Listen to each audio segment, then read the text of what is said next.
Thank you so much for joining me this morning. Hey, no problem. Anytime.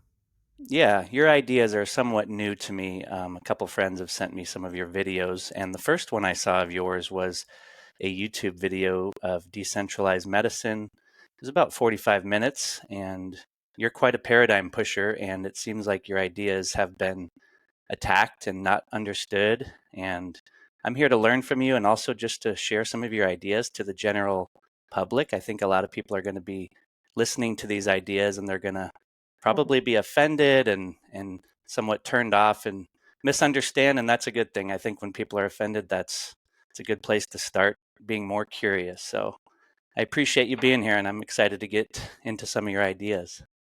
No problem. Yeah, so maybe we start with a little bit of your ideas about light and how you got into talking about blue light and some of the paradigms that you're talking about there that I heard you speaking to. Yeah, I mean, the whole process for me started a long time ago. And I don't know if you really want to waste time going on old history, but 20 years ago, um, I was at a spine conference with a bunch of neurosurgeons and orthopedic surgeons that I was developing some minimally invasive spine equipment for. And I stood up to give the talk and had a horrible pain in my knee. Long story short, I had to have help to get up to give the talk. A couple of orthopedic surgeons that were in the audience actually examined my knee, thought that I tore a knee meniscus just doing that.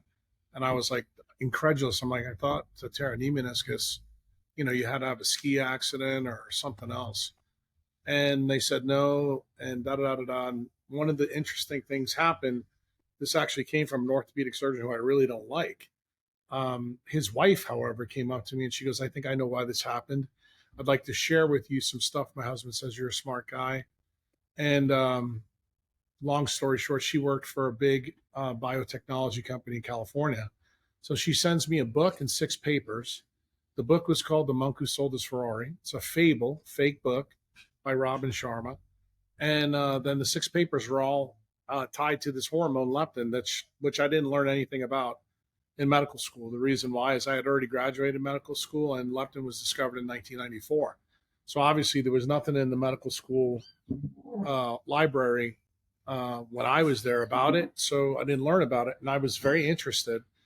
What she was trying to tell me is that the biotechnology company that she worked for was cooking the books. Why? Because they had a synthetic leptin trial. They actually canceled it very, very quickly. Now, this is 20 years ago. If you understand what's going on right now, everybody knows about Ozempic and all the GLP-1 drugs. That trial was canceled because they knew they were going to generate those drugs and generate trillions of dollars. Okay. That's actually how the story translates. Now, back then, obviously, I didn't know anything about all of that. So, what did I do? I read the book in the 6 papers, and what she was trying to tell me is she wanted me to expose Big Pharma. And that's actually not what I did. I did something actually even probably more incredulous because I took everything that was centralized to me from medical school, and I asked a simple question. I said, "Is she trying to tell me what's in this fake book actually possible?" That's not what her intent was, but that was the idea that I had in my head. So I went back on a journey, went through the medical school library, and lo and behold, I fell upon science that showed that light and cold temperatures actually could be behind what was written by Robin Sharma in the book. And when I started to realize this, I stood in front of my family 20 years ago when I was 360 some odd pounds. And I said, in 1 year, I'm going to be, a lot less big. In fact, I told my brother-in-law at that time that I'd be wearing his jeans in a year. And of course, they all laughed, but I was the only one in the room that wasn't laughing. And I didn't honestly believe what I had found the first time. So long story short, I do it. What did I do? I did something called the leptin prescription. Then I added the cold thermogenesis protocol after the first 3 months. In the first 3 months, I lost 77 pounds. And in 1 year, I lost 133 pounds. It's now 20 years later. I'm going to tell you I've gained some of the weight back, but I'm not even close to 360 pounds. I don't I don't try to maintain my weight. I knew realistically that my job was a big part of the problem because I was staying up all night. And it turned out that light trumps food. That's actually what the real story was about. And why Big Pharma wanted to hide this is because they wanted to make sure, because they knew the future with politicians. And remember, this is before Barry Obama, changed the law in 2020, I think 08, 2009, they would ban incandescents. And they banned incandescents. And then what did they do? They went from analog to digital. So that's when we had all these LCDs and everything else out. And when all this stuff happened, I realized what the game was here, that Big Pharma had a plan. And they immediately went out and started to patent cold receptors, light receptors, non-visual photoreceptors. Like, I followed all the biology, and not only from a medical standpoint, but I always had a distrust from the medical industry and centralized medicine because I thought they were full of shit to begin with. And this story just uncovered the issue. And I knew I was hitting on something big because around 2011, 2012, I was asked by the organizers of TED in Nashville, which was where I was practicing at the time, to give a talk about this leptin prescription, to give a talk about my story. Why? Because once I did it on me, then I did it on my son, then I did it on my nephew. And my nephew had dropped out of school. He was, kind of, the best way to put it, a loser in life. He couldn't even get into the military because he was too fat at 21 years old. And I said, bro, just do this, and I think you'll be fine. He did. He lost 100 pounds, and he wound up becoming, a big wig in the Rangers with the Army. And that's when a gastroenterologist said to me, he goes, Jack, what you found, he goes, they're never going to publish this in a journal because, the journals were all bought and paid for. And I said, yeah, I got it. And he's the one that got me to put the ideas on the internet. In other words, use decentralized distribution platform that's not controlled by journal editors to get the idea out there. So then I did that. And then some of the referral docs did something even more interesting. And the guy that pushed me to put this on the internet was one of them. He started sending me cases that weren't neurosurgery cases, meaning they were difficult cases they had in their own practice and they wanted to see where it went. So the first two that I got involved with was something called eosinophilic esophagitis, which is an autoimmune condition of the esophagus. And they had been all over the world, spent literally over $100,000 trying to figure out what was going on. The last stop was the Mayo Clinic in Minnesota. Nothing happened. They came to see me in 6 weeks. It was gone. And then the second one, which was one of the ones that I talked about with Rick Rubin and Huberman in the podcast I did with them on tetragrammaton, was a black lady with type 2 diabetes who was having a lot of different problems, both cardiac problems with the diabetes, and vitiligo. Vitiligo was the big one. And she was really concerned about the vitiligo. And I warned her, I said, I think I can handle the vitiligo pretty easy. I said, but the other ones I'm not too sure about. Long story short, dealt with her for close to a year. Vitiligo got better in about 3 months. And the diabetes went completely away after a year. The heart problem that she was seeing the cardiovascular surgeon who wanted to split her chest open also went away because she had angina, which is pain in the chest from, coronary artery disease. That actually went away too. And then subsequently, like 5 or 6 years later, she had testing done that actually showed the improvement of her cardiac vessels and some of her peripheral vessels had improved just by her changing her environment.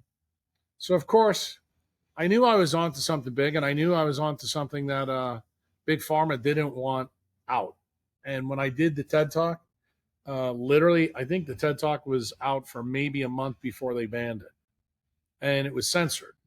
And, I was probably one of the first doctors in the modern era that was censored before, the period with COVID. So I had a pretty big insight to what would happen, with Fauci and COVID. It didn't surprise me in the least that this went on. But the story morphed. I kept posting, things that made people question the beliefs of, big pharma, centralized medicine, the things that we learned in medical school, things we learned in residency. And I started to realize that some of the things I was doing in neurosurgery for my patients actually weren't ideal. Then I started asking them, I said, look, you can go to any other neurosurgeon you want in Nashville. They'll offer you a fusion. I said, but if you're willing to give me 2 or 3 months, I might be able to save you, Mm. from a fusion operation. And, just like anything else in life, some people say yay and some people say no. Why? Because they want to get back to their life, as fast as possible and do the daily grind. They're not interested in putting in the proof of work, and that's the same in just about, every industry. There's people that are in and people that aren't. So I try to do and treat people both the same way. But I got to the point probably, I'd say in 2015, where I had no tolerance for people that wanted to drive through centralized ideas. And I told them, I said, I'll tell you what, I'll refer you out to some of my colleagues and let them operate on you. And people got pissed off at me when I did that. They were like, no, I don't want to be sent out. I want you to operate on me, because the word started getting around town in Nashville that I had better outcomes than most of the other neurosurgeons. And the reasons that I had better outcomes than most of the neurosurgeons, even when I operate on people, I made them optimize light, water, magnetism before I operated on. And even when they got the centralized operation, my patients tended to do better. And in a hospital, talk goes around. So the anesthesiologists, the nurses, everybody knew I was onto something that was kind of big, but I never really told my competition really what it was about. And the reason why is because if I would have told them about this, you can only imagine what the response from the state medical boards were. And I had already had the state medical board come and visit me after the TED Talk. The TED Talk blew, like, when I tell you, it really blew their mind. And then something else happened where I got thrown off a cruise ship because the guys from PETA didn't like the message that I was delivering, to people about food and light. And they thought that I was advocating for people, killing and eating animals. They thought that was like the primary message. And I kind of chuckled because no one really understood that the leptin prescription really is a story about light and not food. And then temperature was also a story about circadian biology, and circadian biology is decentralized loop controlled by light and dark. Food is like fifth or sixth on the list. So long story short, I keep doing what I'm doing. And then some bigwigs, one of which we've already met, Rick Rubin, and then Jack Dorsey from Twitter, who, both tech abusers, both doing things wrong. They started using my stuff very soon after the banned TED Talk. And they started to have the same results that my patients did. Mm. And it turned out that they've now become friends with me. They rely on me. Anytime they have a medical problem, they contact me and say, Jack, this is the advice I've been given. Tell me what to do. And in the Tetragrammaton podcast that I do with Rick and Huberman, the only reason I agreed to do it is if Rick told people the truth about what went down, before he had his surgery at Stanford, because what I told him, no one else told him. In fact, Peter Attia told him that what I said was crazy. And to Peter's credit, about 6 months after Rick's surgery, he came back and he goes, that crazy neurosurgeon that you were telling about, kind of what he told you was actually pretty smart. And I told Rick, I said, this is something that Peter Attia will never, release publicly because, he wants to be looked at as the guru to sell all his books and all his bullshit ideas, that are basically from centralized medicine. And I don't have a problem with that. I just don't. I have a huge problem when you have an MD next to your name and you don't tell people the whole truth. Like, if you want to sell them a half lie, to me, that's why marketing is legalized bullshit. And I'm a big believer in decentralized networks. So nature is fully decentralized, and you need to understand, when I say decentralized, what does it mean? It means there's no single controller. Okay, like centralized medicine, the central controller, they want you to believe that it's always about RNA and DNA, because if you believe that, then the next step is always a drug. That's how the whole paradigm is built and based. But when you understand it's about light and dark, and they have to go together in a very specific way, and then you begin to realize that levels below that are other couple systems, that's where melanin and water come in, and that's where temperature, hot and cold, seasonal change, all these ideas that are in there. And they're not difficult to really get, for a lay person. But when you want to know how these things work. So, for example, when a guy like Peter Attia wants to sit down with me, I am going to stick my fingers in his nose and bring him to my level. And unfortunately, guys like him don't like to be told shit that they don't know. I think it's an ego thing.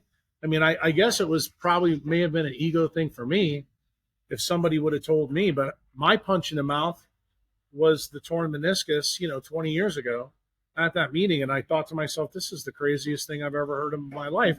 And, that's kind of what suspended my belief to jump down the rabbit hole. And as I told you, the mistake that I made, I had somebody trying to tell me that big pharma was the problem, but I took it a completely different way when I realized that light, water, and magnetism, the same things that NASA looks for extraterrestrial life, is actually the single most important factor present for health on this planet.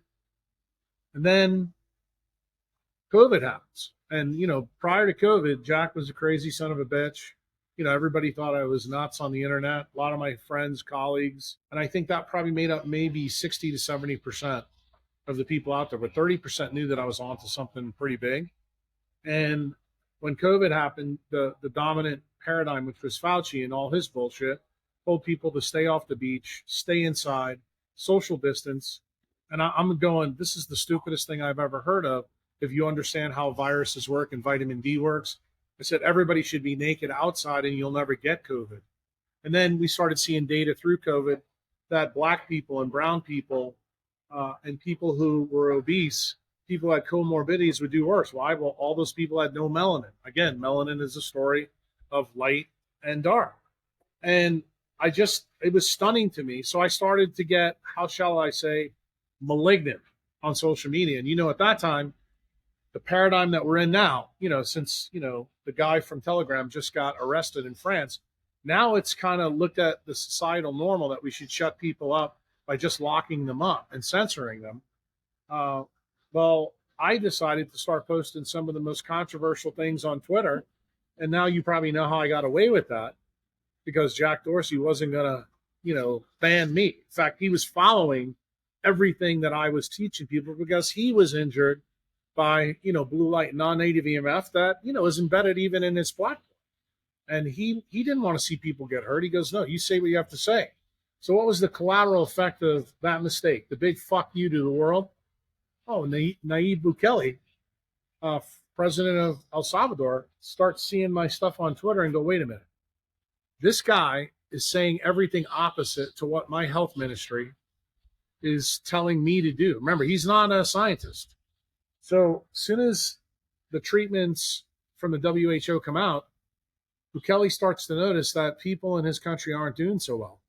He doesn't say too much right then and there, but he does things. He starts giving little packages to people of vitamin D pills.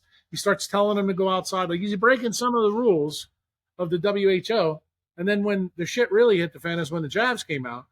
And, I'm going to be honest with you, because I am a truth teller. Bukele listened to his health ministry again. And he gave the jabs to everybody, but he didn't mandate them. He said, look, if you want them, you get them. And what happened next? He started to see very early on post-jab that people were getting injured. And what did he do? That's when he sent his administration out. He goes, go find this Jack Kruse guy. We need to talk to him. And they had an event called the Polio Society. You can still find it today. In fact, I just gave a talk to Polio about a week ago. This one was a little bit different, but the first one I gave was about the 20 things that El Salvador could do to change, and be totally decentralized. Most of your members or listeners may not know that Bukele was the first president in the world that gave his people freedom and money, decentralized money called Bitcoin. He made it legal tender about 3.5 years ago. And I had already been in El Salvador because of that reason alone. Why? Because anything that's decentralized is good for me. And part of the story I didn't tell you, how did I survive for 10 years being a canceled neurosurgeon?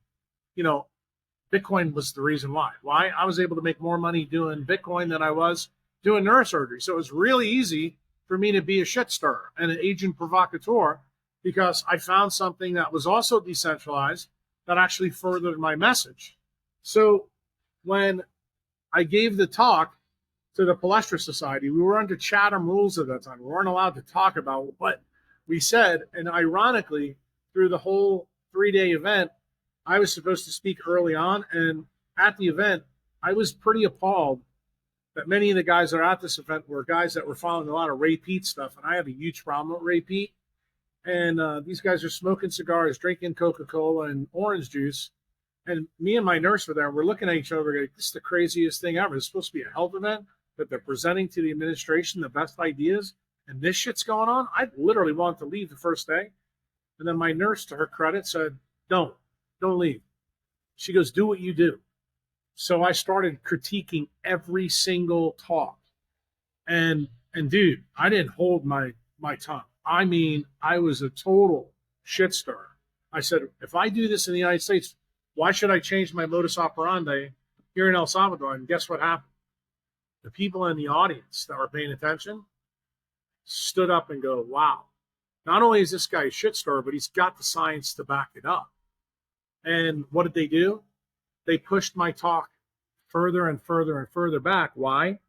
Because they knew the big boss was coming the final day of the event, and they wanted him to hear what I had to say. So at the end of the event, I give a talk. You have to remember, all the people in this talk, I basically shit on all their presentations to the administration. So you can only imagine that this was not what we call a crowd that was loving Jack Kruse. Okay? And I didn't care. Just like we said before the podcast, you said that's one of the things you like about me. Well, guess what? My mouth's not a bakery, and I'm not going to kiss anybody's ass when I know they're wrong.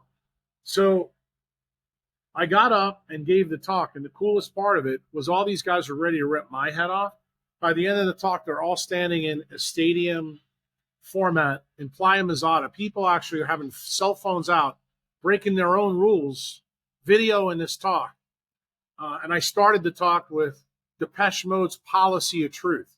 I said, everything I'm about to tell you comes directly from this thing. If you buy the narrative bullshit, then you should leave right now. And literally, I went through everything. Just like I told you, I even said, this is where Kelly was right. This is where Kelly's wrong. I didn't hold my tongue with him either. I let him have it. And what happened? I was told that night that the president wanted to meet with me within 24 hours. Then 24 hours, I was in his basement, and he and his brothers asked me to write a constitutional amendment for El Salvador, laying out medical freedoms.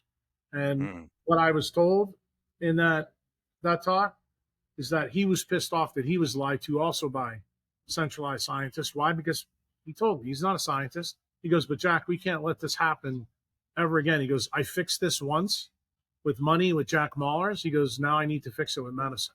And he goes, I know a lot of people in my health ministry, a lot of people in my administration, a lot of people that support me in Congress aren't going to like these inconvenient truths. He goes, but I need you to write me something. So literally, I wrote the document. And they're currently now working that out. They had to change some laws here in El Salvador and wait until he had 75% support in Congress to get the law passed. But the law is in front of Congress right now. He's now got 90% support. Crazier thing that's happened. He asked me to go to Portugal and talk to a group of what I would like to call shitcoiners at the Urbit Foundation, who are guys that are interested in decentralizing the internet. And the reason why he asked me to go there is because he's interested in decentralizing the internet through El Salvador as well. So he said, I want you to tell him about my law. So I went to Portugal and told him about the law.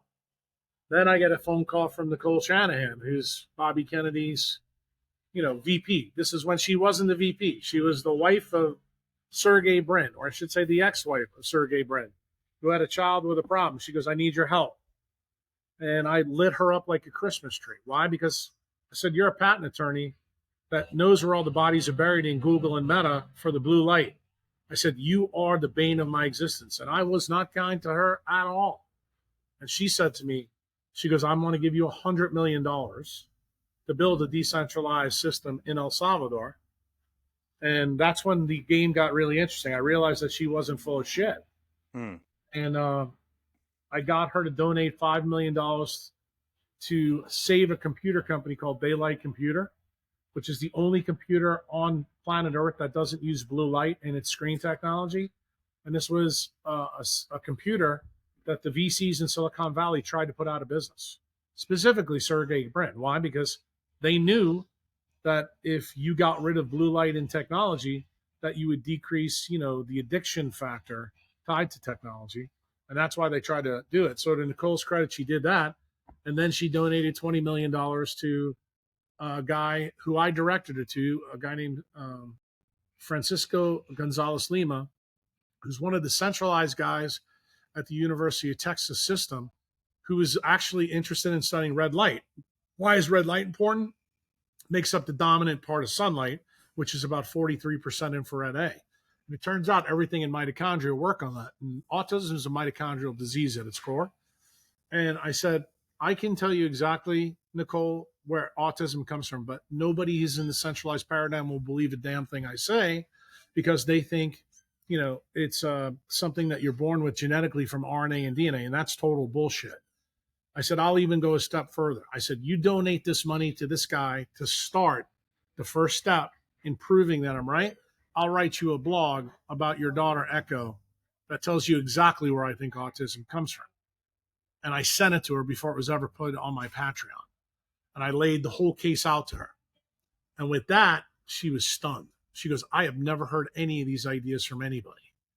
And, she gave me the spiel that, you get, from RFK and her and Callie Means and all of them. And I'm like, bro, it ain't about food. It ain't about exercise. People keep forgetting that all food is a story of photosynthesis. It's about light. It's about water. It's about magnetism. You have to come to the physics level to understand the biology. And to Nicole's credit, even though she didn't believe everything I told her, she put her money to work. Okay. Then something crazier happens. I go and do second Tetragrammaton podcast with Bobby Kennedy to lay out the story that Bobby didn't know, that in the messenger RNA jabs, that SV40 was in there. It was found in there. Bobby didn't know that when I did the podcast with him. I actually told him about the researchers that did it, and it was confirmed by a guy named Philip Buchholz, who also was a centralized scientist at the University of South Carolina. I said, bro, this whole thing is falling apart. And I said, this is a really big story, because it's really a story about mitochondrial medicine. See, that's what we need to be studying to take care of the chronic disease epidemic, not RNA and DNA. Because if we stay on the RNA and DNA story, we're always going to set up for the big pharma kill shot. And to Bobby's credit, he listened. We talked a lot. He called me and he asked that he be sent Bukele's law. So I sent Bobby Kennedy the law before any of you guys knew about it. Bobby actually looked at the law, the constitutional amendment, and has his healthcare attorney call me up, Aaron Siri. And Aaron mistakenly thought that I was going to try to get this passed in the United States. He says, there's nobody that can pass this in the United States, because this law is as tight, as you could ever imagine. And I said, no, Aaron, that's not the case. Bukele's already committed to doing that. And Bukele's since announced that at the Age of Light event, which was another Palestra Society event in February of 2024. So then Bobby got on the phone and made a very interesting comment to me. He goes, I don't even think Ron DeSantis could get this passed in Florida. That's how encompassing it is. Everything Bobby talks about and then some, but all the things that Jack talks about. And it's got controls for everything, including microchips, all the things that Klaus Schwab wants to do to you. It's got things in it that the people in the tech industry are going to fucking hate. Okay? But it's in there for a reason. And that's when Bobby said to me, he goes, hey, can we use parts of the law in our platform?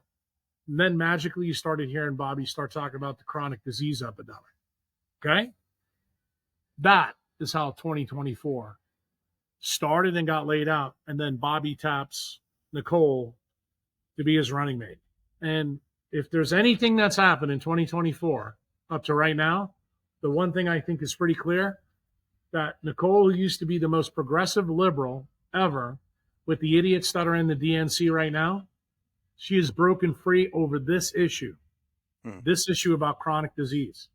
Because just like me and my knee, she got punched in the mouth because of echo. And she cares a lot more than Sergey Brin does. He cares way more about the money than he does about his own kid. Yeah, that's the truth. Okay? That's the unadulterated, hard fact. And because of that, did I make a commitment when they joined teams that I would support them and not Trump? Why? Trump was Operation Warp Speed. He was the big pharma guy. He supported centralized. And there's a lot of things about Trump that I like, but this one, bro, can't handle it. I told him, I said, I'm a zero-sum guy. I'm about medical freedom laws, and Bitcoin. I'm a two-vote guy. I don't believe anything else matters. So when Bobby came out for medical freedoms and Bitcoin, I'm like, he's my dude. So fast forward to a week ago, I happen to know a lot of things going on behind the scenes. And I knew that this come to Jesus moment was going to happen when these two sides would join, because the DNC was combining to use lawfare to steal an election again. That's what they were doing. This is about selection, not election. And the thing is, these are two people, Bobby and Trump, even though they're family friends. I mean, everybody I think knows by this time Trump used to be a Democrat, and he was really good friends with John F. Kennedy Jr. And these ties with Bobby and Trump go way back. Bobby's looked at the black sheep. Now the DNC has made Trump look like the black sheep. So what better to have two black sheeps bury the hatchet over things they don't agree with? Because let's focus in on the things that matter. And it turns out the things that really matter actually is the health of the United States population. Why? Because the people that Trump used to laud in Operation Warp Speed are predominantly the people that ended his bid for the second term. That's the industrial military complex. Because people forget the DOD is the ones who distributed the shot, and Fauci worked against him. That's the guy you should have fucking fired right off the bat. Then he should have fired everybody in the DOJ and the CIA. Why? Because they basically sunk his second term. And it's about time he gets his head out of his ass. And, you know, most people, my friends know this, but when Bukele went through his election in February and got a second term, he had an inauguration on June 1st, 2024. So you're talking literally 2 months ago. In my pocket that night, Don Jr. was at the inauguration gala.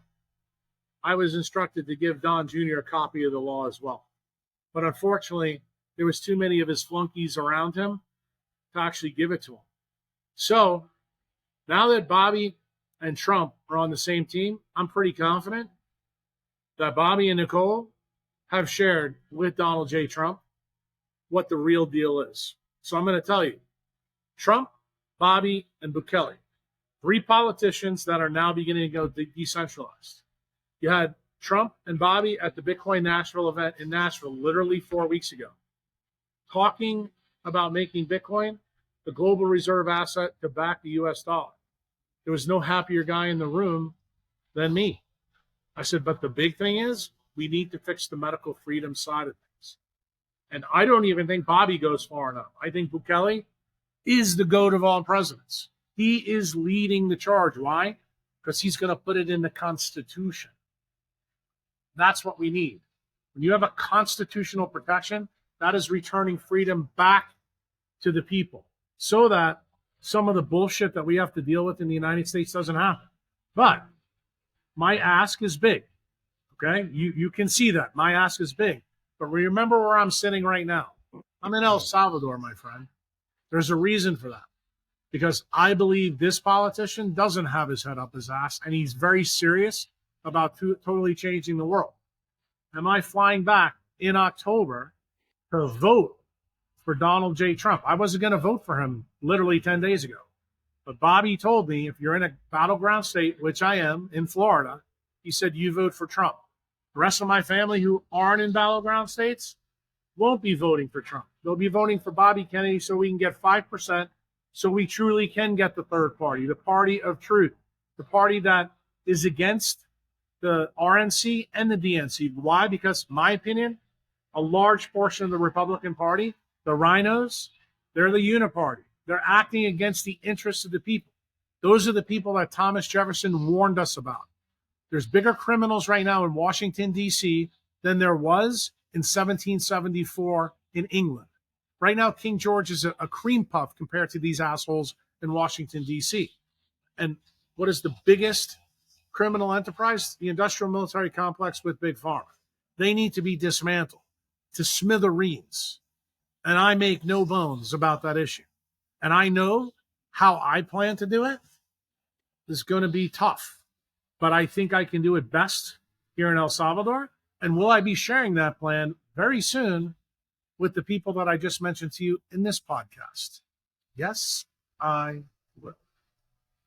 Man, I appreciate you laid out a lot there, and I'd love to get into some of the history of the military-industrial complex and the CIA, Operation Paperclip, those things, because I've talked to Tom O'Neill, who I think you probably know because Rick Rubin and him had a conversation that was pretty good, and I've dug a little bit deep into it, more than the average person, just because I have the time and curiosity, and most people get turned off by even questioning any of these things, but I'm curious, when you're talking about big tech and their plans with this blue light and banning the other computer company that you're talking about that you guys somewhat saved, how are they avoiding the blue light and all of the addictive nature of the things? They're Remember, not. So they, Sergey Brin had a baby daughter with autism. I mean, remember, autism is more common in men, or I should say male babies, than females. Now it's common in both. But remember, Echo's a female. That should have been a wake-up call. And what did I tell you about Jack Dorsey? Jack Dorsey's in the tech industry, and his health was falling apart. Technically, Rick Rubin is also in the tech industry. You look at him as a music mogul, but what's he around? He's around boards, electromagnetic radiation constantly. And when do you guys, at least since Rick has been a music mogul, when do they do most of their music? At nighttime. Is that when you're supposed to do it? The answer is no. But what did he do? He wore sunglasses at night all the time. He got to be 400 pounds. And yet, Rick's the same age that I am, and he was able to do the same things that I did. And Rick right now is a totally different person. And, why did Rick bring me and Huberman together? I mean, to be honest with you, remember, Huberman is supported by Big Pharma and Stanford University. Stanford University is one of the people I'm trying to dismantle. Why? Because that's where DARPA comes from, okay? That's what the Department of Defense is. People forget, how did the internet form? DARPA, it's a Department of Defense issue. And where did the two guys from Google come from? Larry Page and Sergey Brin? From fucking Stanford. So you need to realize that this incestuous behavior, it's gone way back. Who actually gave Google the search engine for surveillance? It was the Department of Defense. They knew exactly what they were doing. And then how did we get warned about how that changed from 1985 when Clinton was the president to now? Snowden clued everybody in. It's about surveillance technology. Who was the guy that took that great idea and made it executable? That was George Bush with the Patriot Act. 45 days through a staged event, knocked down 2 buildings in New York. Yeah, I'm saying it. I don't think that the Arabs did it. I think they had help from the United States government and their partners in Israel to do it.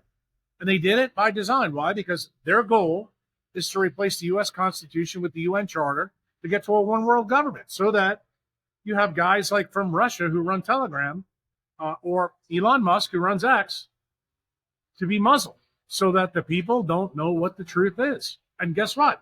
All you idiots that keep going through the McDonald's drive-thru, watching Netflix and drinking Starbucks coffee and think this is bullshit, I don't have time for you. I don't. I have time for the people that are really pissed off Americans. Why? Because the story is blatantly obvious how it started. It started really with MKUltra. MKUltra was the big ticket because the CIA looked at a bunch of Jewish gangsters that started way back with Mo Bugsy, but they were his proteges. The guy's name was Mo Dallas. Mo Dallas actually did a lot of work with the real mafia, meaning the Italian mafia, but the Jewish mafia from Cleveland, Detroit, that area, they were really crafty people. They were involved in lots of different things like laundromats, casinos, and Mo Dowlett's got the idea to go to Las Vegas, to the desert where nobody was, and start to do casinos there. Instead of doing them in Cuba, where the Italian guys did, and they built this huge mecca that was taken out in 59 by Castro and the communists, Mo said, hey, I got an idea in the 50s. Why don't we do this in Vegas, a state where, it's still the Wild West. Everybody's got their head up their ass. Let's build the city out there. And they did. And they started casinos. So what did Mo find through his process of elimination? He did what I would call citizen science. They built the casinos. They were able to make money. They did pretty good. But they weren't making as much money as the casinos down in Cuba. So what did Mo do? He decided to start doing tests on how to do it. What's the first thing he did? Came up with the idea of a slot machine, and he made it all blue lit. And he knew that people who sat in front of screens for a really long time, or people that sat in front of a radio, were addicted to it for some reason, and he didn't know why. He had no idea. So that was the first thing he did. Second thing he did is he blocked out all the windows in the casino. He actually painted them black. And every time he did something that made him more money, he did more of that. What was the third thing he did? He actually started putting girls with very few clothes on in front of people, feeding them alcohol. Because what did he do? He started reading some of the science of the day that showed when you affected dopamine tracks in the psychology literature, you could actually addict people quicker. So he came up with the trifecta of using light and booze and scantily clad women to get guys to spend their money. And guess what happened? It was wildly successful. That's why we have Las Vegas today. So what did the CIA do? They knew that this was an illegal operation. There was no mystery at all, but they wanted to find out why he was so damn successful. That's really how it started. And then they started doing their own studies to find out, well, what is it this guy really found? They were interested actually in the science.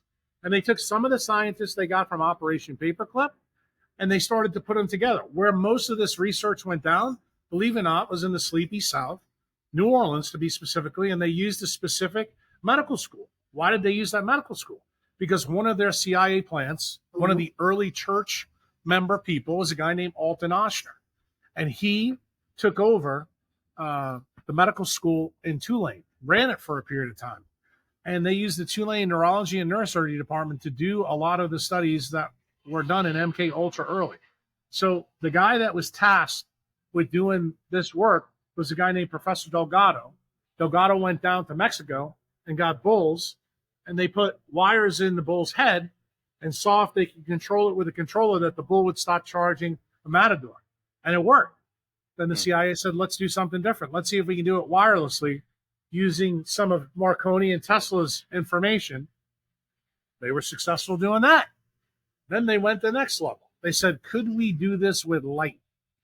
And that's when all of a sudden all the stuff with MKUltra went bye-bye, because the people in Congress in the early 70s actually destroyed all the paperwork that was done, because the Church Commission began to ask questions in 1977 about why the CIA and the FBI were complicit in all this. And it turns out Oshner had his hands in other things too that were tied to the JFK assassination. And I laid all those things out with Bobby Kennedy and told him that's how we got SV40. And we got SV40 through another screw up from the NIH. And that was hidden by a group of people that were running the NIH. That was the forerunners to Fauci. They were all wiped clean from the FDA and the NIH websites. If you look from like 1950 through 1955, 56, you'll never see anything about any of these people. They ruined the career of a doctor who basically gave a medical talk and told the world in the New York Academy of Sciences meeting in New York that SV40 was in all the polio vaccines. And people were stunned. And she said, by the way, my bosses knew about it in the government, and they still released the jab. So what Alton Oshner did with the CIA, he actually got $100 million through Congress covertly to put a LINAC in the basement of the U.S. Public Health Hospital in New Orleans. And it was hidden. And what they were trying to do is use high voltage radiation. You know, we're talking gamma rays and above, X-rays, to get rid of SV40 because they knew they basically gave about 180 million people a propensity to develop cancers. And they wanted a way to figure it out. What they found out through this doctor, Alton Ochsner hired a doctor named Mary Sherman and Sarah Stewart. They were the two experts at that time. And they started doing these experiments in the first bioweapons lab that the United States ever had on Magazine Street and in the U.S. Public Health Hospital. They would do the experiments that they couldn't do in a hospital setting in someone's house. And a guy named David Ferry, who was an airline pilot that was involved in the Bay of Pigs, with Lee Harvey Oswald, was involved with that bioweapons lab. Okay? The young student who was involved in this is somebody named Judith Ferry Baker. She was a very promising student that was interested in how viruses cause cancer. And she was well schooled on Sarah Stewart's work and Mary Sherman's work. What you have to know about those two doctors, they both were classmates at the University of Chicago in medical school. Sarah Stewart was an expert on viruses causing cancer. Mary Sherman was an orthopedic surgeon that was an expert on bone cancer, and it's tied to radiation. She was a radiation expert, trained at the Fermi Nuclear Lab in Chicago. So these two people were put together by Alton Ochsner, who was funded by the CIA to see if they could fix this. And what did they find in the 1950s? They found out the opposite of what they wanted to do. They couldn't get rid of the SV40, but you know what they did? They made the SV40 more lethal when they radiated with electromagnetic radiation. Then guess what happens? 1959, two things happen.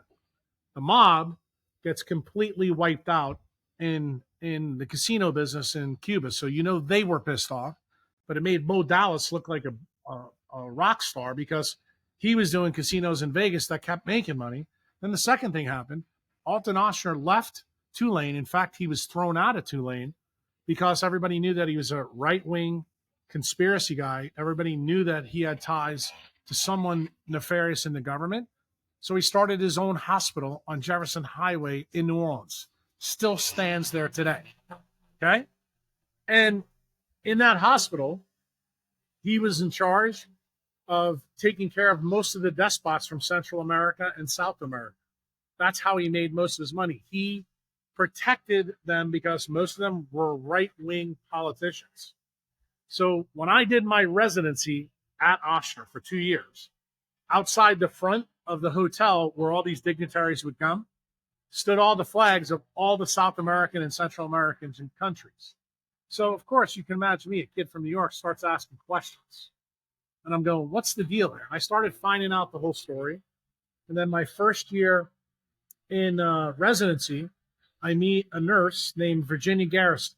If that name sounds familiar to you, it was the daughter of Jim Garrison, who was the only prosecutor in the United States to put somebody on trial for the assassination of JFK. And that was Clay Shaw. Turns out Clay Shaw was partners with Alton Ochsner. He ran the Trade Center in New Orleans, which basically was the front, also CIA business, with Ochsner, who's doing the medical stuff. These two guys were working in New Orleans to figure out a way to try to get rid of SV40 in these polio shots to minimize the effects of cancer. And why is this story really a big deal? Because to Alton Ochsner's credit, I have to give one of the most nefarious men in history some credit. He was the first head of the American Cancer Society, but he knew through what happened with the polio vaccine that cancer was going to go from being very unpopular or uncommon to very common because of what happened in the polio. So he really did try his best initially. But what happened, because the CIA found out that electromagnetic radiation concentrates the effect of SV40, when Castro takes out the casinos, the Bay of Pigs happens in 62, the idea came up, how could we take Castro out fast? How about if we use some of the stuff that Alton Ochsner, Mary Sherman, and Sarah Stewart cooked up in the biolabs of Magazine Street and the U.S. Public Health Hospital, that we could lace tobacco with these turbo cancer SV40 viruses, give Lee Harvey Oswald pass to do it.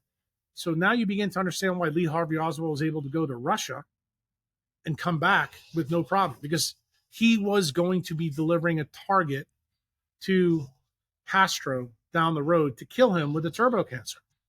Mhm. So then what happens? The Bay of Pigs happens, and the military is furious that JFK doesn't give them any air support for this, and this goes really bad. One of the guys that was involved in that was David Ferry. David Ferry, a disgraced Eastern Airline pilot, begins to work for Oshner. Why? Because Oshner thinks this guy is so unsavory, no one will ever link it to him. Guess who was the person that linked Ferry to Oshner? Jim Garrison. Jim Garrison knew all about this. And why did I go to talk to Bobby Kennedy with Rick? I laid this whole case out to Rick before we did the podcast. And I said, I know something that no one else would ever know unless I was telling the truth. So through my detective work when I was a resident, through the things I was told from Virginia Garrison, and the things that I was told directly by John Oshner, who is Alton Oshner's son. He was a cardiovascular surgeon who I worked with when I was a neurosurgery resident. I found out something very interesting. The day that David Ferry was killed by the industrial military complex, he received a phone call from RFK Sr. And a young Bobby Kennedy Jr. answered that phone. How did I know that? I happen to know the coroner of New Orleans at the time was a guy named Nick Chetta. His son happens to be friends with someone who's in my family. And his son told this story in school, middle school in the 70s and 80s, and it was relayed to me during my residency. There was no way for anybody to know that. But what did that tell me? That Jim Garrison knew directly that the government was involved in the assassination of JFK. And that's the reason why they bugged his office and they tried to hinder the prosecution of Clay Shaw. And they were successful at doing that. But I don't want anybody who's listening to this to think that these are not the most nefarious motherfuckers in the world, because they are. If you're going to kill a duly elected president, killing 1 million Americans with a jab, that's small potatoes. And then what did they do? The first assassination attempt on JFK was actually in Chicago I think it was about a month before. Guess who foiled that attempt? Lee Harvey Oswald with a phone call. How was that confirmed? Judith Vary Baker, who was involved romantically with Lee Harvey Oswald at the time, actually told the story in her book, but actually told me the story directly to my face because I have physically met her and talked to her about these things. She had no way of knowing about that phone call with Bobby Kennedy. So when I asked Bobby before the interview with Rick, do you remember being called and picking up the phone from Jim Garrison? He goes, yeah, I actually do. And I said, just so you know, everything you wrote in that book about Fauci was when the bioweapons lab was moved from Magazine Street, it was moved to Fort Detrick. Everything I just told you is from Fort Detrick backwards. This is something you don't know anything about. And he goes, this is very interesting. Then I told him something more interesting. What if I was to tell you the messenger RNA shots for COVID all have SV40 in them? Would you be surprised to hear that? And he was stunned. And this was the reason why on Twitter, I told everybody, don't ever take any jab from Big Pharma. Why? Because I think they're going to be polluted with SV40. Why did I make that assumption? Because I looked at the patents of Moderna and Pfizer, and I realized something very, very quickly. They had to have a way to get this gene technology through the nuclear membrane. And the best way to do that was to use a viral vector. And I knew that Moderna was pretty clear in saying they did not use the SV40 thing. But I noticed something very interesting about the Pfizer patent, that it had two legal definitions, one for Pfizer, the other one for BioNTech.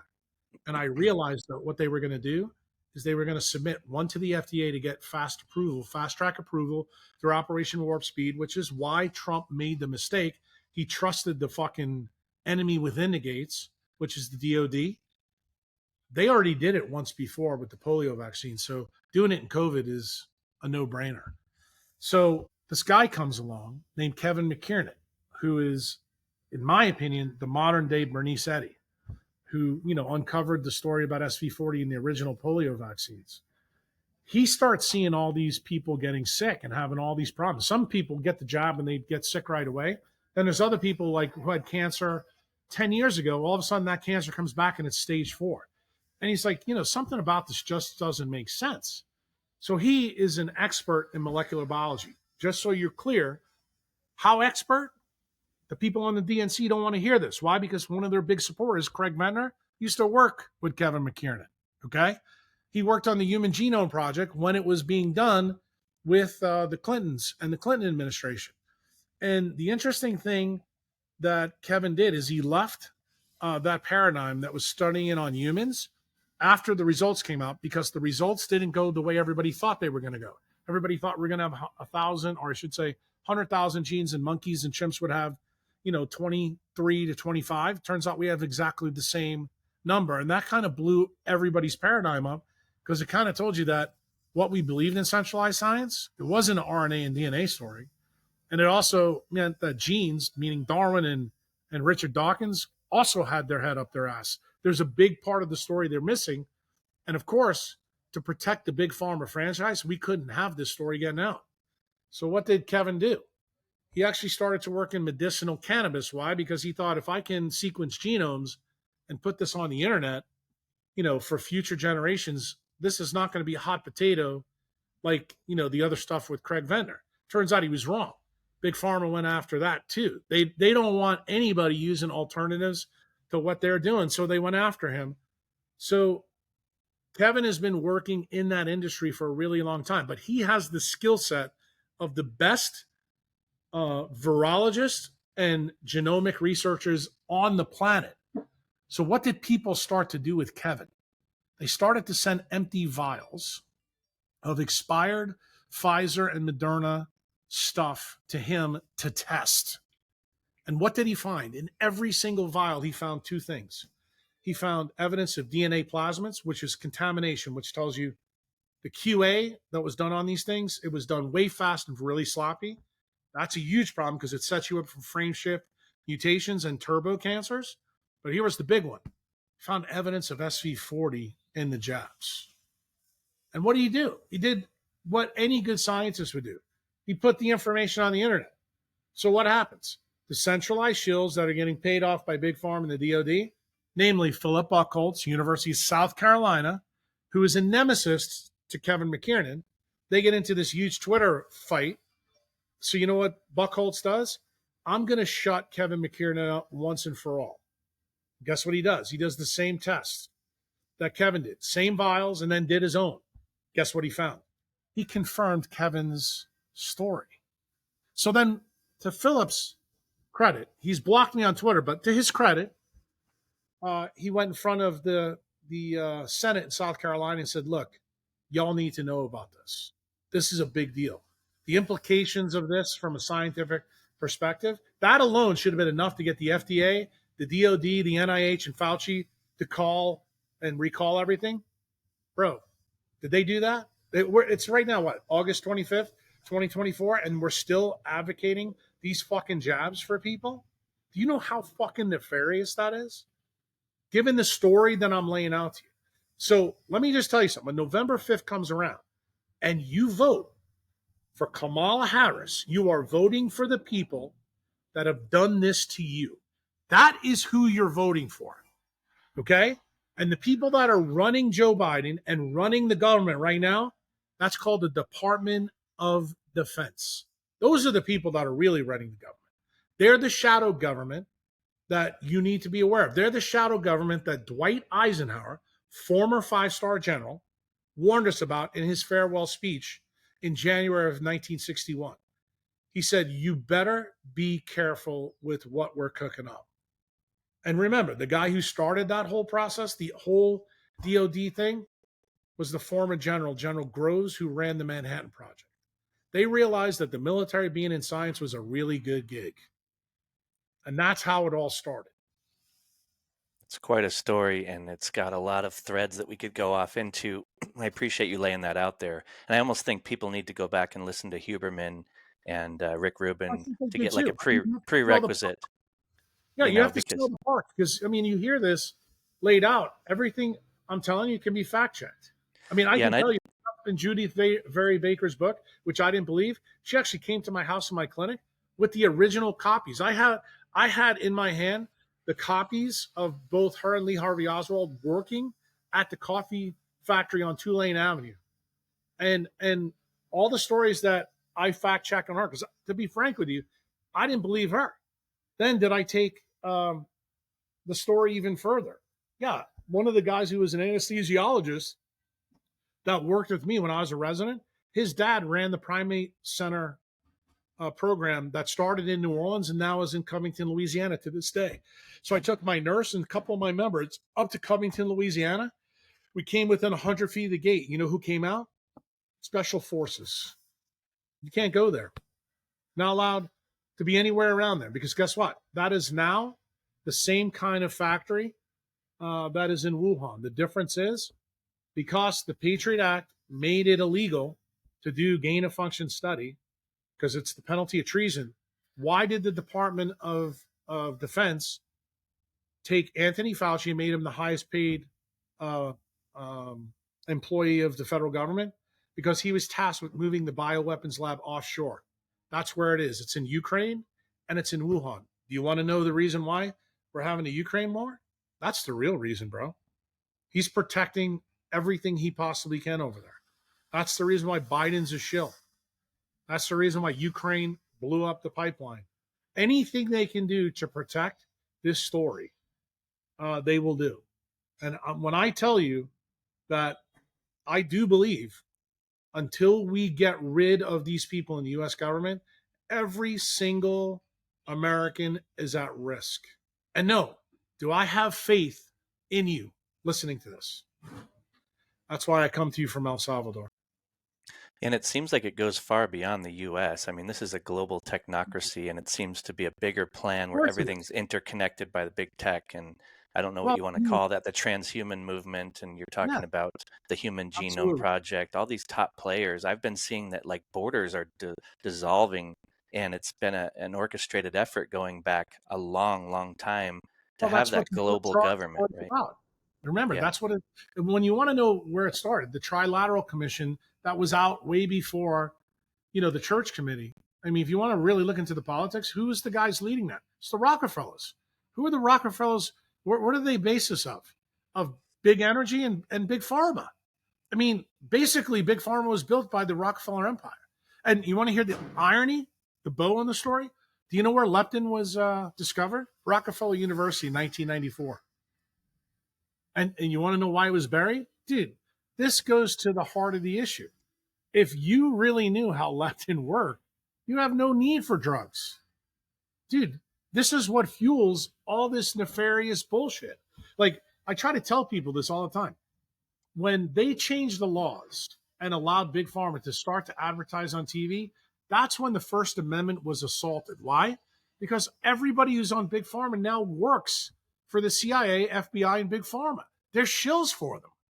And you have to realize they're selling Americans a narrative. People don't realize. Just do it right now. Turn on Fox, CNN, NBC, anything. 80% of the ads there are Big Pharma ads. Right. So guess what? They're not going to go and tell this truth that I'm telling you to anybody that listens to them because that's what's paying their goddamn checks. Dude, incentives dictate outcomes. And every central institution in the United States is being destroyed by it. That's the message that Bobby Kennedy's been giving you. The problem is the stuff that I'm telling you, this is the soft white underbelly that underpins that decision. And you need to know that. Bobby's giving you the clue from Fort Detrick on. But I got to be honest with you. The stuff that should really piss you off is the stuff that was done before that. Why? Because that shit in the 50s is in your fucking jab right now. And it's no longer a tinfoil hat conspiracy theorist. I've been proven correct about this. And I don't give two fucks what anybody thinks. In fact, 80% of your audience may think this is totally crazy.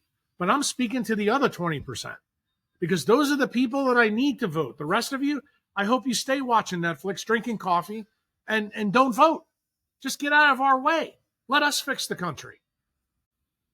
And what do you think the end goal is for these people that you're saying are orchestrating the effort to create cancers? And I know there's a huge profit margin, obviously, but it's obviously there's going to be. Incentives dictate outcomes. I mean, it's exactly what Bobby's told you. Sick care is what centralized healthcare is all about. It is extremely profitable. And I the mean, come on. cholesterol thing. You ask me a question like that, it has no face validity after that story. Like, it angers me that you're asking me that. It Well, should that's be what people. completely obvious to you. Well, I'm just trying to play devil's advocate for the average human being. The Well, people let's that say go to that. work. Say that, Well, because there's idiots in your audience that aren't that smart. right. Well, it's not that you're mad at yourself, like Rick said too, because at one point you were in a paradigm, right? And we're all trying to shape shift. Well, And I'm so it's madder than cool to, hell. and you should be. And I think that's actually part of the nature of the psychedelic movement is to make people numb and distracted and to keep them from having that emotional Actually, response. it's But even worse than that. The whole fentanyl thing is also a government sponsored event. The reason we have open borders to allow the cartels to bring all the kids in and bring all the drugs in. Why? Because if you're addicted to narcotics, you're easier to control. It's the same story that I told you about modalities, except now this is the modern version that began under the Clinton administration. Let's make everybody a drug addict that's young, because guess what? We can't have the young people. Once the boomers are dead, we got to make sure the young people are numb. It's just like the Pink Floyd term, comfortably numb. And guess what? It's been very successful. Think about where we are right now. If Joe McCarthy was alive today and saw what Kamala Harris, Joe Biden, and Obama have brought us to the brink of communism right now, this is the biggest. People would say there's no way this can happen. But guess what? Everything the Trilateral Commission has done with their partners in Big Pharma, with their partners in the royal family, with their partners in the papacy. Dude, this is about one world government. This is about destroying the U.S. Constitution. And if you can't see that by now, bro, this is blatantly obvious. yeah, and the reason is because of the soma effect that Huxley talked about through screen addiction and through drugs and to distract and to make people numb. So it shouldn't be. I like Robert Malone's approach when he talks about being a little bit more. You're angry, obviously, and you should be. And most people should be. We should be, activated. But Malone talks about this is the most sophisticated propaganda machine in human history, and so people are hijacked. And we shouldn't be so surprised when we start to look at the track record of it. This is my problem with Malone. Remember, he was fooled too. He was part of the people that was involved in the messenger RNA technology. Now, to his credit, he flipped early, but guess what? He took the jab and he's jab injured. Sure. No, just remember that. So, no, I'm going to disagree with him, and I'm going to tell you why I disagree with him. Where did Goebbels and the Nazis get their ideas from? It wasn't from them. Just like Mo Dalitz didn't get the idea. Where did Mo Dalitz get the original idea? Edward Bernays. He's the father of advertising. He's the father of propaganda. You want to know something? Turned out that the Nazis and Mo Dalitz had something in common. That book was in Goebbels' library. They found it, and it was also in Mo Dalitz's office. Dude, it's always been about propaganda. It's one of the reasons why in the 60s the military fought vehemently to keep the press out, because they had no control of the press. Once they gained control of the press, they said, come on in. And then that's why you have them now filming all these fake things there. They're using them. They're using them to get their goals. And to me, it's stunning that people don't see this. And maybe it took an old guy like me, because I can go all the way back to the 1920s, to when Edward Bernays wrote the book. And I can take it to you right now. I can tell you why Lucis, who was the runner of Time, was also a CIA plant, the same time that Alton Ochsner was there. All these stories showed up the same way. You have to realize we have been sold a line of bullshit for so long. And guess what? We're feeding at the trough of bullshit. And now we're getting ready to elect bullshit. And forget about democracy. Democracy is what they want, where a group of idiots will do whatever they want. You need a constitutional republic, which gets back to my original point to you. It's a point I made to Bobby Kennedy. You have to have a constitutional amendment, because we're a constitutional republic. That's the only thing that's going to give this to us. And the only good thing, in my view, that Trump did for us, he put two experts on the Supreme Court that are Fourth Amendment experts. It's going to be really hard to get us to a CBDC when you have two people on the SCOTUS. And the truth is, it's the only part of the government that's functioning right now. The legislative branch and the executive branch are completely captured. Like Bobby likes to talk about the FDA, the CDC of being captured regulatory. Dude, it's way worse than what Bobby says. And he can't talk about it. Why? Because they killed his father and killed his uncle. If he talks about it, he's next up.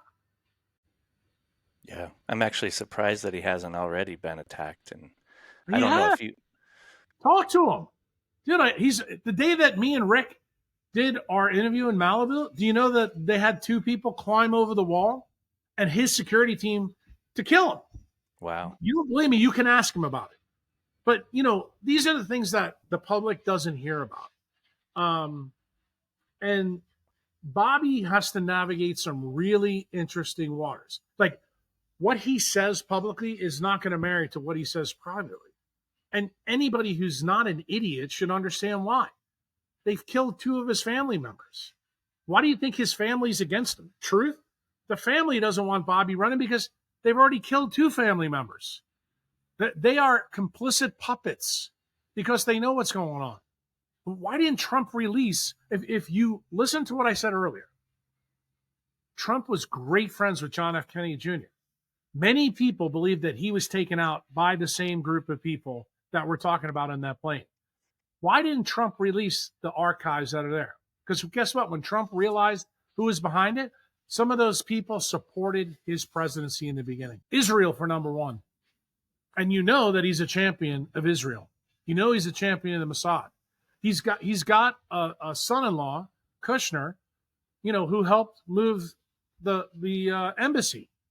Bro, when you find out the truth, all of a sudden you need to realize, hold on. And if you don't think it was a big deal, may I remind you 6 weeks ago, they tried to kill Trump. So guess what? They have to make sure they have one last attempt. That's the only way they're going to silence Trump. They have to take him out. So what did Trump do? What is the smartest thing in the world that Trump can do now? Put somebody more unpalatable in for vice president. Because if they do kill Trump, J.D. Vance is going to come in. And I got news for you, bro. That ain't going to end well for them either. So this is the reason why Bobby twice said no to being VP. Because as Nancy Pelosi said at the DNC, where do you put either a dope or somebody who is really unpalatable? You put them as vice president because they can't do anything until the president's taken out. Well, Kamala is the perfect Manchurian candidate. What's the flip side of this story? Why did Trump really pick J.D. Vance? I'm going to remind you what happened at the turn of the 20th century. McKinley was put up by Rockefeller, Carnegie, and J.P. Morgan. Those were the guys like Gates, Big Pharma, and Big Oil of the day, okay? And what happened? A Serbian refugee puts a bullet in McKinley and kills him. What happened? Teddy Roosevelt comes in and breaks up Standard Oil. Dude, if you don't think Trump knows a little bit about history and why J.D. Vance really was picked, there's your fucking answer, okay? Because even if they take him out, they still have a problem. And what did the Democrats do? They did the same thing General Groves did with FDR and Henry Wallace. Dude, this history lesson I'm giving you, you need to do your homework. Henry Wallace was a 3-term vice president for FDR. And he came out with a topic at the end of FDR's 3rd term. It was called, when the war is over, who are we going to turn this over to? The common man. When General Groves heard that, he went fucking ballistic. He went straight to the South Carolina Senator, Jimmy Burns, and told him, you have to do something in December of 44 at the DNC. Literally, in 6 minutes, okay, Henry Wallace lost the vice president, and they installed a retard, and I mean retard, from Missouri named Henry Truman. How retarded was Henry Truman? This is something you'll never learn. Do you know who had to tell Henry Truman that we had an atomic bomb 6 months after he was president? Take a guess. Jimmy Burns. General Groves never wanted Truman to know anything. The military was absolutely dropping the bomb even though the war was over. Why? If you spend billions of dollars on all these guys that came over from Europe and you think that the military wasn't going to try this out, you're out of your freaking mind. And the narrative that's still alive today that Russia was the bad guy began because what happened at Yalta. FDR promised Stalin that he would rebuild Russia after the war because Russia made the biggest sacrifice in the history of the world by giving 28 million bodies to defeat Hitler. It was the Russians that defeated Hitler, not us. You don't believe me? Go read what Eisenhower said. He goes, the war in Europe was basically over before Normandy because Germany was being attacked brutally by the Russians. So what happens? Groves knew that FDR was on his last legs in the last term. And he said, if this guy dies, I can't have Henry Wallace knowing these policies because what we're going to do is we need to have a new enemy. Hitler had to be replaced. And guess who was the guy Groves was going to replace him with? Stalin. That is where the war, the Great Cold War came from. Why? Because the military learned a big lesson. What was the best way to end the Great Depression? War. Forever wars. Isn't that a story on both the Trump side and also on Bobby Kennedy's side? Yes, it is. Absolutely is. And you need to realize how all these pieces fit. Look at what's going on right now. To this day, what was the story that Hillary Clinton cropped up? The Russian hoax, the dossier. Who was involved in that? The CIA, John Brennan, Clapper. Bro, these people are the same people.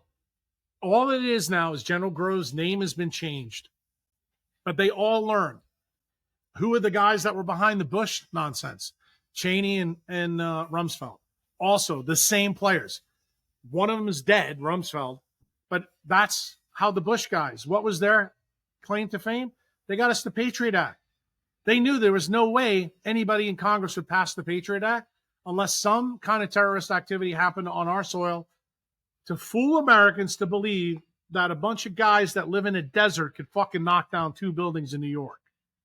But they did it, and they had help.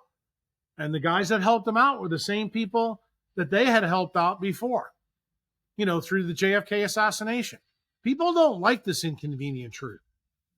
And what were the Twin Towers? I would tell you that's what Lee Harvey Oswald was. How did they cover that up? With the Warren Commission.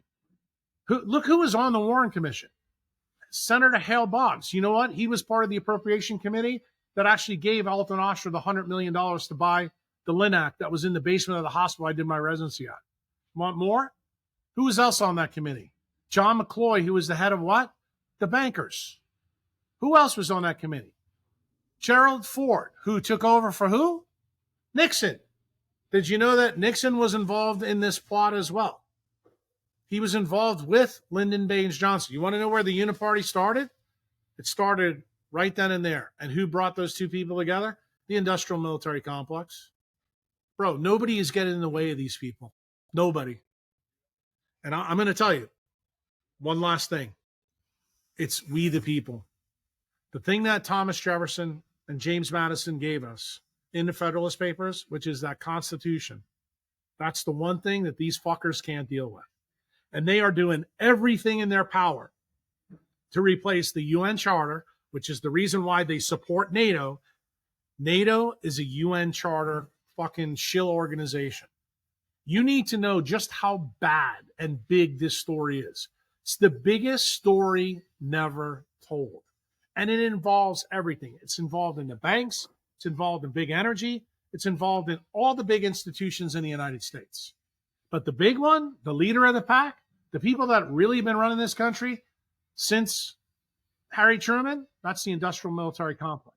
Every single president since that time, with one exception, JFK, has been under the hand of the military. The only one that wasn't was taken out. The second one that's now began to walk up was Trump. Just had a bullet put through his ear. Why do you think they don't want Bobby Kennedy in? Now you know the reason why. He's as dangerous as Trump is for them. And now you have both of them together. Yeah, your ability to connect all the dots is quite awesome. I mean, it's rare. And I'll be honest, most people, I know you're probably going to be pissed off at this, and that's fine, but they're raising kids, they're working their ass off, and they're trying to be good humans, and they're doing their best. But I'm even in my... Because all they got to do now is go look at what happened to Madeira. You want to know those lazy fuckers? Go look at what just happened in Venezuela. You know what happens? They get you to think Kamala is really good, just like Chavez did in Venezuela. And guess what happens? Then you turn into a communist place and you need a fucking revolution to get rid of it. And what are they going to do? They're going to take your fucking guns away. They already got the First Amendment. Now they're coming for the second. And when they put Kamala in 4 to 8 years, bro, gonzo, you better. I don't give a shit about your kids. I don't give a shit about you. You better get this message. You better get how far along this pathway we are, because these are the people that Thomas Jefferson warned us about. Got it? So, no, I don't care about those people on your podcast. I care about the savages who get this message. They're the Paul Reveres. They're the patriots. Right on. Well, I appreciate you sharing that. I was just trying to help you understand the nature of the issue. I want to understand. I already understand. I want you to understand what your job is. You invited me on. Got it?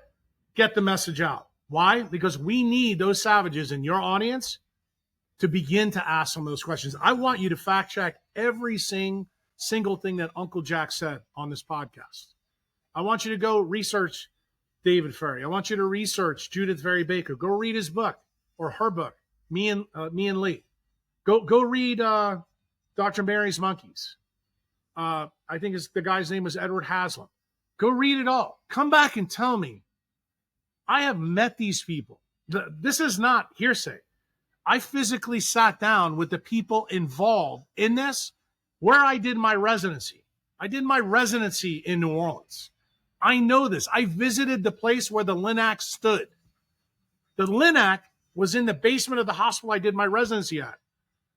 I used to use that to deal with brain tumors. So don't fucking tell me I don't know what I'm talking about. All right. Well, I honestly appreciate you sharing your story. I was trying to help you to understand the nature of the people I work with that will probably hear this message for the first time, and they're going to be like, hey, where do I begin? And I'm getting resources from you, and you're laying them out there. So I appreciate that. And if there's any books or places where you want people to start, I'll throw them in the show notes for people so they can start going down the rabbit hole. You need to learn about Mo Bugsy. You need to learn about how the mob was tied to the whole JFK thing. It's through this process with Mo Dalitz. Most people in Las Vegas know about Dalitz. Dalitz was probably the better side of the Jewish mob that was involved in this, but he was a Mossad agent, just like Bugsy was. That's actually how Israel got tied into this. But where that story really started, that was with a group of disaffected Germans that came over in the 1850s. They had an old name. The old name was called B'nai B'rith, okay? Now the new name is the one that Massey's talking about on Twitter, AIPAC. It's a foreign intelligence super PAC of Israel. And do you know who tried to get rid of AIPAC when they had their old name called the ADL? Robert Kennedy Sr. and John F. Kennedy Jr. How do you like that? And who's the only guy in Congress that's talking about that right now? Massey from Kentucky, a Republican. He refuses to let them into his office. I appreciate that. And if you were going to be assassinated today, what would you want to share with the audience? I think to be honest with you, I think our constitutional republic is at the greatest risk since 1774. And if you care about your children, like you said they do, you can't sit on your ass working. You need to get out. Like, there's so many people out there that say that voting doesn't matter. Well, I'm going to tell you another story. The people in El Salvador, Jeremy, come here. So this guy works for me in El Salvador. The people of El Salvador changed their world. They had the same problem going on. They had a shadow government called MS-13. They had a shadow government which was communist, FMLN, and Arena. These were two parties that actually Bukele had something to do with in his past. He realized, just like Nicole Shanahan did, that was a problem. So what did he do? He was blocked through lawfare as well, and he had to go out and form his new party called New Ideas. New Ideas. So Jeremy, this young man who's interviewing me, Yep. his audience, he just said that people are too busy working, taking care of their kids and drinking coffee. Where? Does voting matter? Tell him to tell the audience, did voting matter to Salvadorians? Man, in here we are just facing a different era of El Salvador. We are just living, just for you to have an idea. If you ask me 7 years ago, I'm just gonna leave. That's why everyone wants to go to other countries. Now, I'm going to be here. I don't want to leave. I'm gonna be part of this. He asked me, he thought I was crazy when I'm coming to El Salvador 4 years ago when I met him. I said, bro, there's more freedom in El Salvador than there is in the United States. And he didn't know shit about Bitcoin. And Bitcoin is the first way I taught him about freedom. I told him what Bukele did. I said, before Bukele took the gangs apart, he gave a constitutional amendment for money because he knew when you fix the money, you fix all the other problems. Then the second thing he did, he used the Constitution to go and put MS-13 away. And let me tell you, the dangerous people is not the MS-13 people. It was the government corruptions.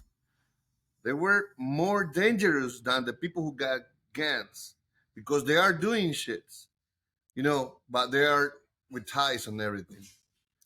Bro, so he's telling dangerous, man. He's telling you that voting matters. That's why I wanted you to hear this at the end, because guess what? This is the bow on the shit Sunday that I just gave you. So I want everybody to be mad as hell because guess what? I'm in a country right now that's lived through what we're getting ready to live through. And it's going on in Venezuela. It just happened in Argentina. We have to unify together and do exactly what Bobby and Trump are doing. They don't agree on everything. I don't agree with you. You don't agree with me. Your members in the audience don't agree. I mean, Jeremy, when he first met me, didn't agree. But there's one thing that we agree about right now, that El Salvador's whole system has been changed by a new guy that these guys voted for. Man, I appreciate you sharing your story, brother. And it's important for people to hear. So this message will go as far as it gets, and I hope it reaches a lot of people. And I appreciate your passion for it too, Jack. No I know problem. that coming from a place that you care about freedom. That's the most important thing. We all need to care for freedom and fight for it. It's the proof of work if you're an American. If you are a lazy fuck, just do not share this podcast because you know what? You're part of the problem, not the solution. Right. No, I'm definitely sharing it, and freedom is the underlying thing that I stand for. So appreciate your time, brother. No problem. Thank you for listening to the episode. Be sure to subscribe to the show on Spotify, YouTube, and iTunes, and rate the show. I hope you enjoyed the episode.